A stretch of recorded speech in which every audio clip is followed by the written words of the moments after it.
اللہ تعالیٰ نے اس آیہ مقدسہ کے اندر ارشاد فرمایا کہ وَإِنَّكَ لَعَلَىٰ خُلُقٍ عَظِيمٍ، اے محبوب علیہ السلام بے شک ہم نے آپ کو عظیم اخلاق عطا فرمائے، آپ عظیم اخلاق پر ہیں، آپ خلق عظیم کے مالک ہیں۔ انسانی زندگی کے اندر کچھ چیزوں کی اور کچھ رویوں کی بڑی زیادہ ضرورت ہوتی ہے۔ یہ جو انسان کے اخلاقی رویے ہوتے ہیں نا، یہ بھی بڑی اہم ضرورت ہوتے ہیں انسانی زندگی کو گزارنے کے لیے۔ اگر رویوں میں اخلاق نہ ہو، لہجوں میں خوبصورتی نہ ہو، تو انسان کے لیے وقت گزارنا نہایت مشکل ہو جاتا ہے۔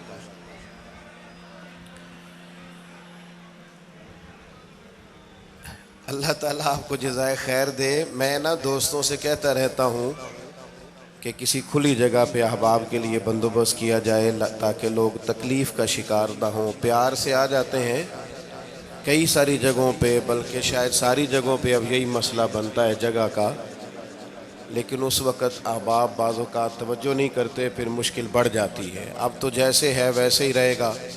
بھئی آپ بولیں تو نانا، آپ اتنا شور کریں گے تو میں بات کیسے کروں گا؟ اللہ تعالیٰ نے خیر کیا ہے، کچھ بہتری۔ اب ایک دفعہ بلند آواز سے درود شریف پڑھیں۔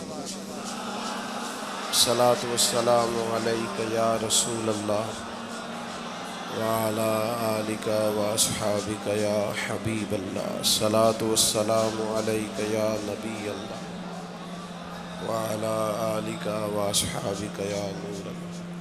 عزیز دوستو، میں یہ عرض کر رہا تھا کہ اللہ تعالیٰ نے نبی پاک علیہ السلام کے اخلاق کی تعریف کی ہے۔ ہمارے زمانے میں یہ رویہ ہو گیا ہے کہ اگر اخلاق کی، کردار کی کوئی بھی بات کی جاتی ہے تو لوگ سمجھتے ہیں شاید یہ ایک بیٹا آپ دو لوگ رہ گئے ہیں، یہاں تو آپ بیٹھ جائیں، پیچھے آپ کے سب اشارے دے رہے ہیں، آپ مہربانی کریں نا یار، میں نے تو کبھی اتنا ٹائم ہی نہیں لگایا جلسہ سیدھا کرنے میں، ہاں تو بڑی مشکل ہو گئی۔ اللہ آپ کو برکت دے، آپ تو بڑے ہی پیارے لوگ ہیں، آئے سارے پیار سے ہیں، پر وہ پیار میں جیتنا چاہ رہے ہیں ایک دوسرے سے۔ حالانکہ پیار میں جو مزہ ہارنے کا ہے نا، جتن جتن تے ہر کوئی کھیڈے تو ہارن کھیڈ فقیرہ، جتن دا مل کوڈی پیندائی ہارن دا مل ہیرا۔ اس میں تو قربانی دینی چاہیے، ایک دوسرے پر اثار کرنا چاہیے، کہنا چاہیے یار آپ بیٹھ جائیں میں ذرا پیچھے چلا جاتا ہوں۔ یہ تو دینی ماحول ہے، اس میں تو اثار کی ضرورت ہے۔ بہرحال آمدام برسر مطلب ہمارے ہاں لوگ سمجھتے ہیں کہ اخلاق کی بات کی جائے تو شاید یہ بڑا عام سا سادہ سا کوئی عنوان ہے۔ حالانکہ یاد رکھیے گا نبی پاک علیہ السلام نے فرمایا ہے میں مکارم اخلاق کی تکمیل کرنے کے لیے دنیا میں آیا، فرمایا میں اخلاق ہی کو تو مکمل کرنے آیا۔ اور نبی پاک علیہ السلام نے اخلاقی رویوں پر بہت زیادہ زور دیا ہے۔ حضور علیہ السلام فرماتے ہیں کہ قیامت کے دن میرے سب سے زیادہ قریب وہ شخص ہوگا جس کا اخلاق زیادہ اچھا ہوگا۔ ہمارے ہاں لوگوں نے اخلاق کا معنی بھی اپنی مرضی کا کیا ہوا ہے۔ بعض لوگوں کا خیال ہے کہ صرف میٹھا بولنا ہی اخلاق ہے، حالانکہ میٹھا بولنا بھی اخلاق ہے، لیکن صرف میٹھا ہی بولنا اخلاق نہیں۔ میٹھا تو لوگ اپنے مطلب کے لیے بھی بولتے ہیں، میٹھا تو اس لیے بھی بولتے ہیں کہ مجھے اب کام پڑ گیا، اور بعض لوگوں کی ٹریننگ ہوتی ہے اس لیے وہ میٹھا بولتے ہیں۔ آپ کسی بہت بڑے شاپنگ مال پہ چلے جائیں تو وہاں جو سیلز مین ہوتے ہیں ان کی ٹریننگ ہوتی ہے کہ انہوں نے بولنا ہی میٹھا ہے، گاہک جتنی مرضی تلخی کرے وہ تلخ نہیں ہوتے، میٹھا بولتے ہیں۔ بعض لوگوں کی ٹریننگ ہوتی ہے امیر سے میٹھا بولتے ہیں، غریب سے میٹھا، تو یہ اخلاق نہیں، یہ تو انہوں نے کچھ دیر کے اپنے آپ کو سمجھایا ہے، قائل کیا۔ یاد رکھیے گا صرف میٹھا بولنا اخلاق نہیں بلکہ سچ بولنا اخلاق ہے۔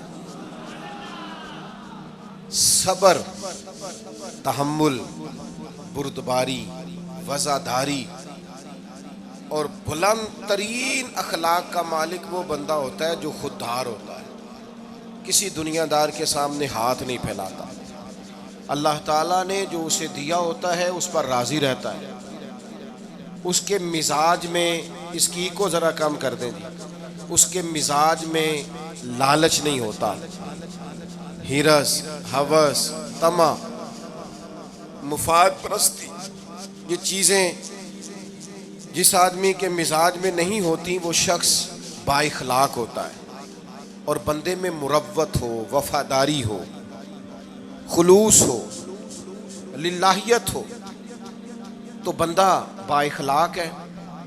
میرے دوستو، جس طرح ہم اپنا مکان محنت کر کے تعمیر کرتے ہیں، اور تھوڑا سا بھی درزی اگر کپڑے میں فرق پیدا کر دیتا ہے تو ہمارے لیے مشکل ہوتا ہے پہننا، ہم محنت کر کے تعمیر کرتے ہیں لباس کی، ہم اپنے لیے تعمیر کرتے ہیں چیزوں کو کہ بالکل ٹھیک اور پرفیکٹ چیزیں ہونی چاہیے، اسی طرح ہمیں اپنے کردار کو بھی تعمیر کرنا پڑتا ہے، اس پر ہمیں محنت کرنی پڑتی ہے، جس چیز پر بھی محنت کی جاتی ہے وہ قیمتی ہو جاتی ہے۔ جب ہم تھوڑی محنت اپنے اخلاق پر بھی کریں گے نا، اپنے رویوں پر بھی کریں گے تو اس میں بھی بہتری آ جائے گی۔ اصل مسئلہ یہ ہوا ہے امت کے ساتھ کہ ہم نے یہ سمجھنا شروع کر دیا ہے آج کے دور میں کہ شاید لوگ صرف تقریر ہی سنیں گے، شاید لوگ صرف تصویر ہی دیکھیں گے، شاید لوگ صرف ہمارا آنا جانا، دبدبا، استقبال، پروٹوکول دیکھیں گے۔ حالانکہ یاد رکھنا، سب سے زیادہ جو چیز تبلیغ کرتی ہے وہ انسان کا کردار ہوتا ہے، وہ اس کا اخلاق ہوتا ہے۔ بہت سارے بزرگ تو ایسے جو تقریریں کرتے ہی نہیں تھے، اعلیٰ حضرت بریلوی رحمۃ اللہ علیہ تو کبھی کبھار کوئی گفتگو کرتے تھے، تقریر ہوتی نہیں تھی، لیکن ان کے کردار کی خوشبو ایسی تھی جو پاس بیٹھتا تھا درد والا ہو جاتا تھا، جو قریب رہتا تھا اس میں خلوص آ جاتا تھا۔ آپ جو اٹھتے بیٹھتے چلتے پھرتے کہتے ہیں اسی سے پتہ چل جاتا ہے کردار کس طرح کا ہے۔ اس کے لیے آپ کو، اور ویسے بھی امام راضی رحمۃ اللہ علیہ سے کسی نے کہا تھا با اخلاق کون ہوتا ہے؟ فرمایا جسے نیکیاں کرنے میں تکلف نہ کرنا پڑے، نیکی بڑی آسانی سے اس سے سرزد ہو جائے، وہ بندہ اخلاق والا ہوتا ہے۔ آسانی سے نیکی کر لے، مشکل درپیش نہ ہو، بندہ با اخلاق ہوتا ہے۔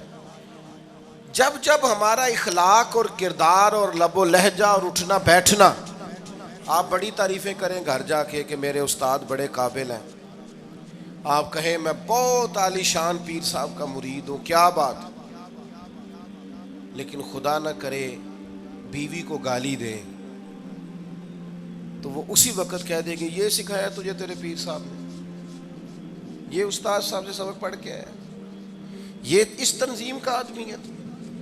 وہ کبھی قبول نہیں کرے گی آپ کے استاد کو، آپ کے پیر صاحب کو، آپ کی تنظیم کو، کہے گی پتہ ہے مجھے کس پانی میں یہ سکھاتے ہیں تمہیں۔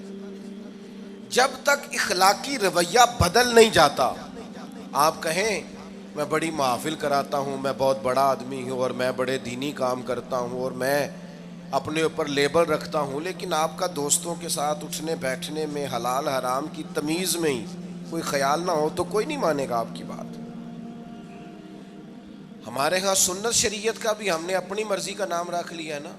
میں نے الحمدللہ زندگی میں داڑھی نہیں کٹوائی، مجھے کبھی خط بھی نہیں کرانا پڑا، شروع سے رکھی ہے، اور امامہ تو اب ایسے محسوس ہوتا ہے طبیعت کا حصہ بن گیا ہے۔